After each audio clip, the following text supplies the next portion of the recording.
Adesso chiamo il poeta neozelandese Michael Harlow, che sarà presentato da Andrea Tavernati, vicepresidente della Casa della Poesia di Como. Buongiorno a tutti.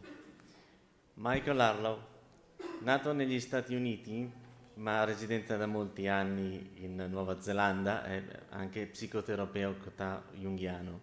È un viaggiatore instancabile, collaboratore di musicisti e registi, redattore di riviste di poesie, autore di sceneggiature e di 10 libri di poesia.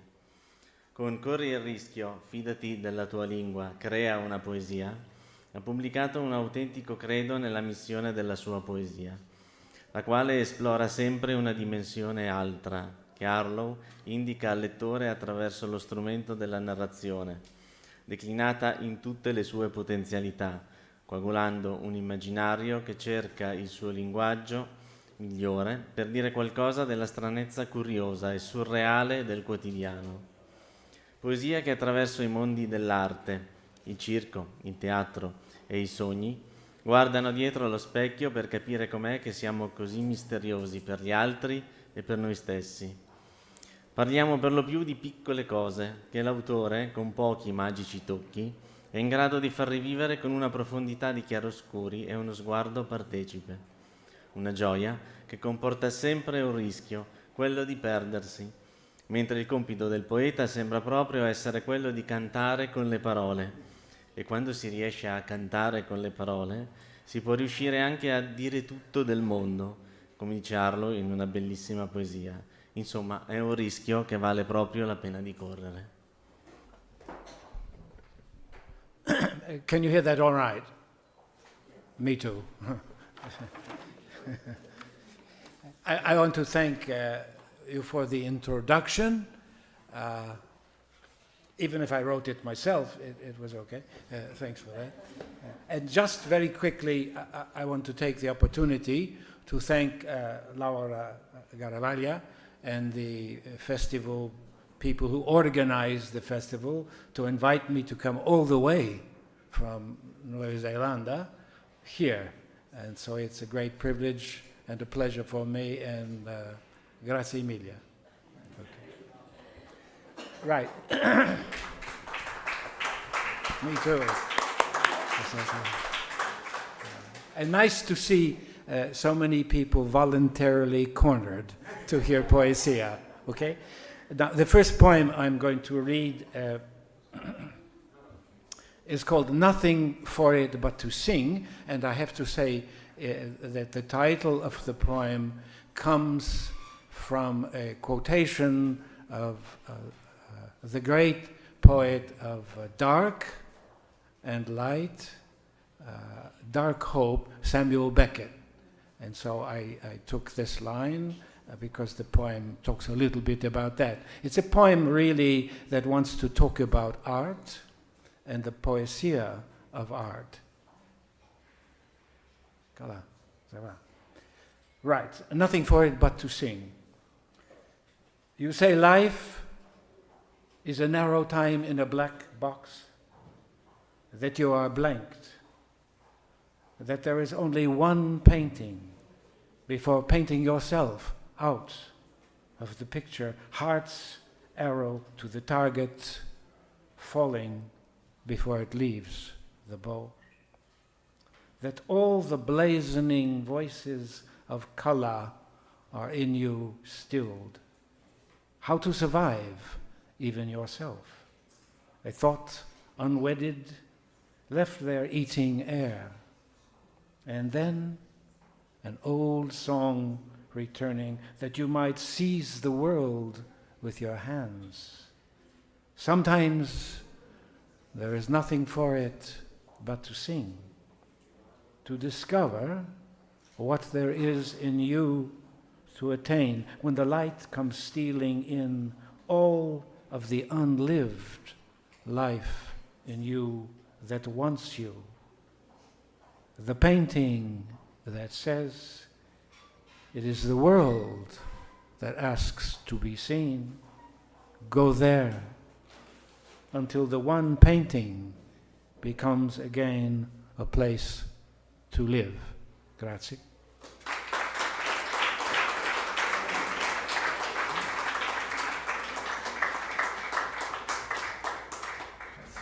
It reads better in Italian than in English. It's an economy. The next poem is called All About the World. One time I was teaching English to some Japanese students in New Zealand, and then they went home, and like they do, they send letters to say, "Thank you, New Zealand was a wonderful place. I would like to come back." And when I come back, the girl said, "Please, could you tell me all about the world?" Of course, this is impossible, so I wrote a poem instead. In the poem, the girl is called Cassandra. All about the world. Last week, my friend's daughter Cassandra asked me in a small voice of wonder if I wouldn't mind. Could I tell her all about the world? Today, she telephoned and said, "I'm going to tell you about poetry," since they had been hearing poetry at school.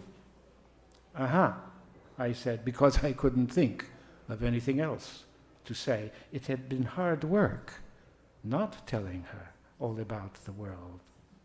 She said then, lowering her voice, letting me in on a big one, "Poetry is when words sing." I could hear that already she knew enough of all about the world to keep her singing from time to time. And then she added, since she was in that kind of a hurry, about 100 years from now, trees will be called very important people. Grazie.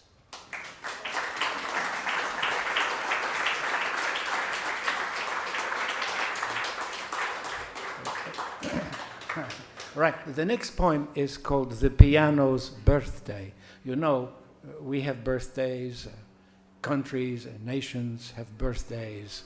So I thought, why shouldn't the piano have a birthday? So this is a birthday poem for pianos, in which it has a kind of birthday, and its voice becomes the music of Poesia. It's dedicated to a Finnish poet, Irish Sternberg. Just one thing, because it's a little unusual. In it there is a tree called the marjata tree. It's a tree that grows in Finland, and it's from a mythological story, but just for information. The piano's birthday. Today I saw the star I fell from in a blaze of light. I felt it enter my body.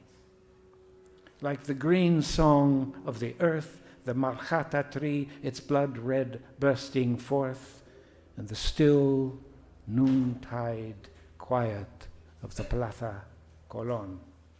The silvery notes of a piano being played in an empty room. We hear the music of the years. We hear the lost voices of the sun returning. We hear from this the poem springs. See.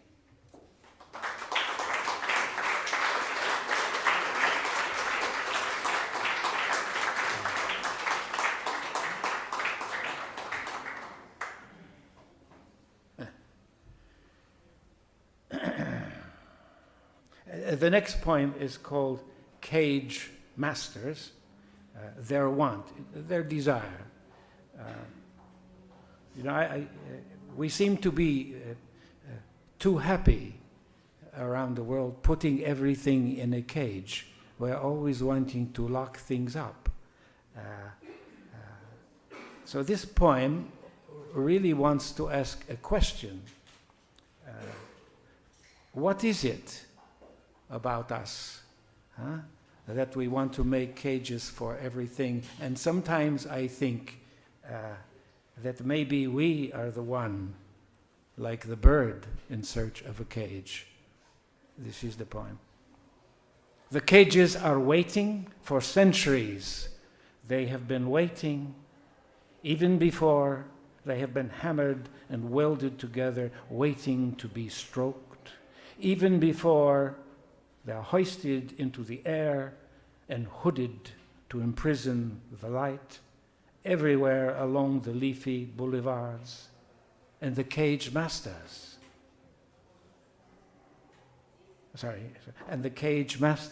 always they embrace their desire to cage a song. There are decisions to be worried, measurements to be taken, not too small, not too spacious. They're master cages, and they say, yes, there is the one size, the tomb size of a child, of a fledgling learning its music. They say, snapping their fingers to each other, yes, the size of a bird, the one in search of a cage. Grazie.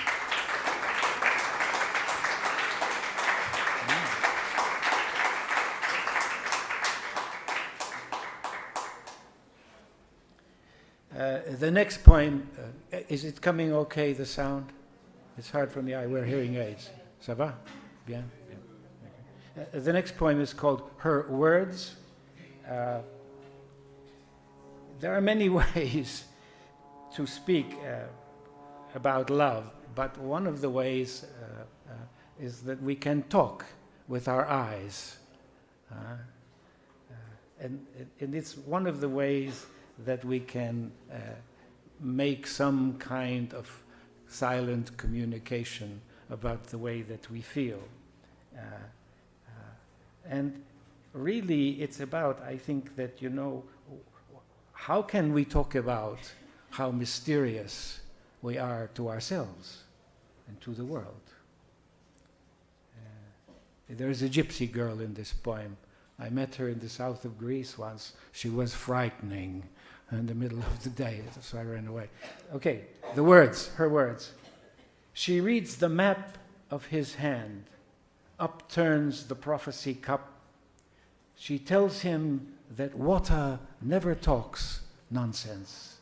The gypsy girl, her singing bracelets, her eyes fierce with the light of her riddling words, that the early truth of real love lives in the eye.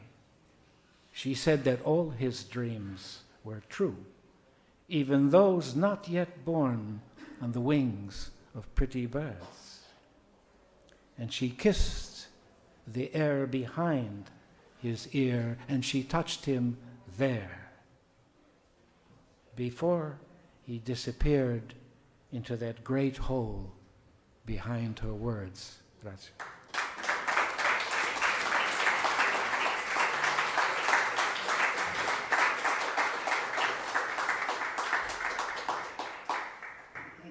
She was a very scary girl, I tell you.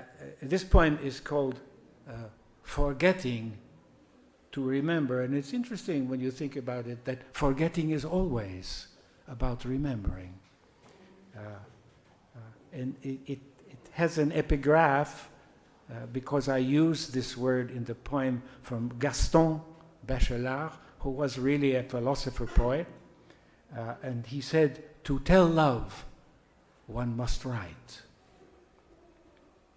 If, as Plotinus says, memory is for those who have forgotten, what is it that has so slipped your mind you have forgotten how to remember the first and the last time we talked and fell together under such a blaze of stars, making all those crazy wishes to each other? By the time you stripped down to your French underwear, worn, you said, for just this special time, we had pledged each other those ever-eternals that I see now make all the possibles impossible. We were looking for the one thing we couldn't find a way of saying. the same night across town, your father, who had been falling down all that year, finally did. Your mother said the noise he made when he hit bottom, you can still hear on certain nights. Losers take all, the note said, and he put a bullet through his head. And here now, to tell a love that always wants and desires to say something about itself, one must write and remember a long night's vigil at the window, waiting for someone, yourself, to return with all those words we lost some years ago. That's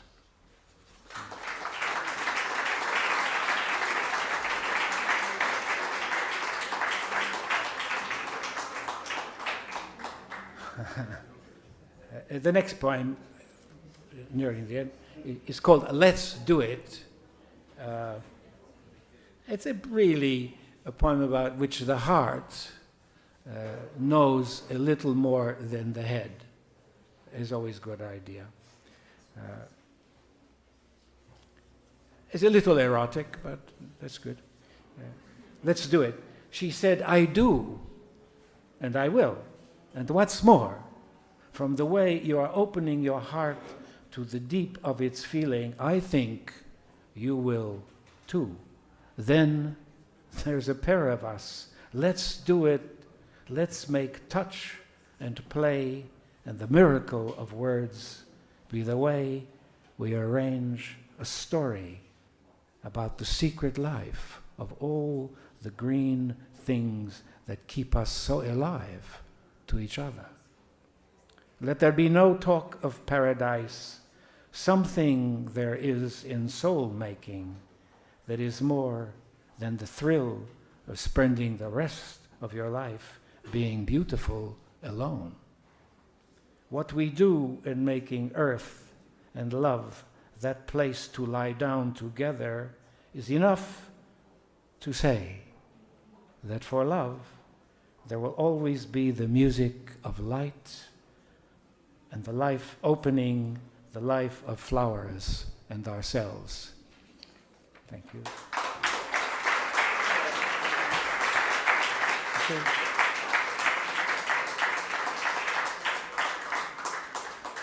Only 3 more. This poem is called The Family at Last. And really, you know, it's about finding an identity. There are so many people who are leaving one place to go to another place, and they are losing lots of their identity. This is going on all the time. So I wrote a poem about a family of clothes that we wear, that passed from one frontier to another. So it's the clothes speaking, looking for bodies. Okay, the family at last.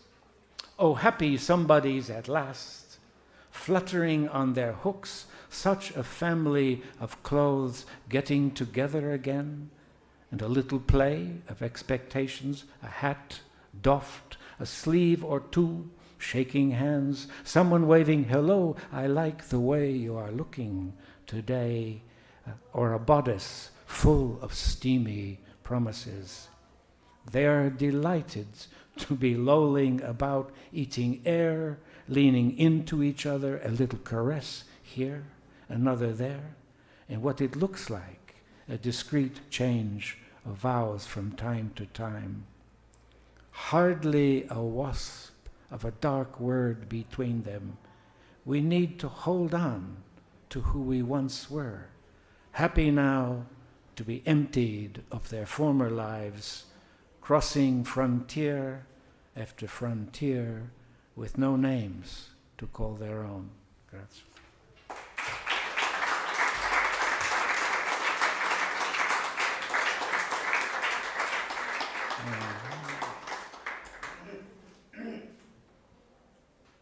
This is a poem called No Problem, but Not Easy, and some of it comes from the case notes of a patient of mine, so there is a kind of archetypal psychology involved.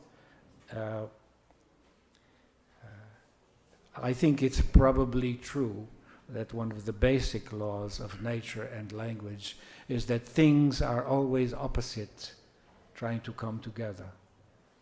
This is true. And this is true for us. So what does it mean for the feminine in us and the masculine trying to have a relationship together? That's probably the history of the natural world. Okay, no problem, but not easy. One other quick thing.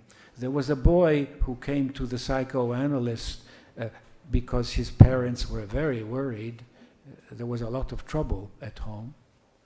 And so the boy goes to talk to the psychoanalyst, and he brings a drawing of a green man. You will know the green man appears everywhere in the world. And he shows the drawing to the psychoanalyst, and she says, sometimes it looks like a woman. The boy says, see, yes. Sometimes it looks like a man. She says, oh, I have a drawing, this is true, in the other room of the green man. So she brings the drawing out to the boy. He says, that's it. And so the parents became the patients after that.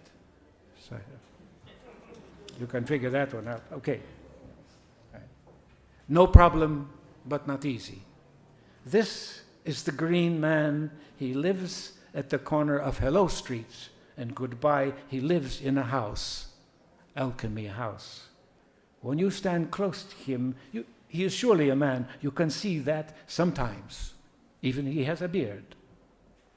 And there are times when you see him from afar, say from across the room, he is also a woman. Now, she is the green woman.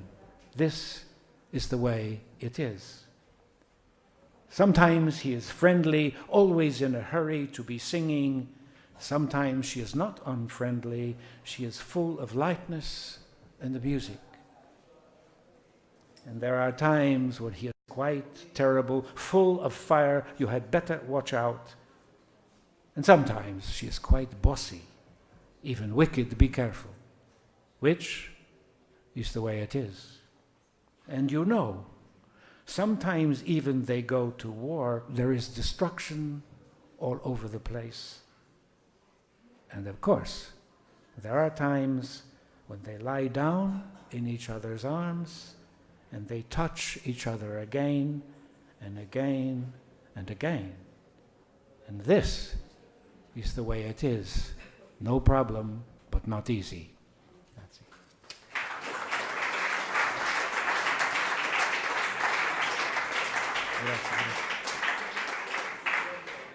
And so I finished now with a poem called Hidden Hurts, Things That Hurt Us.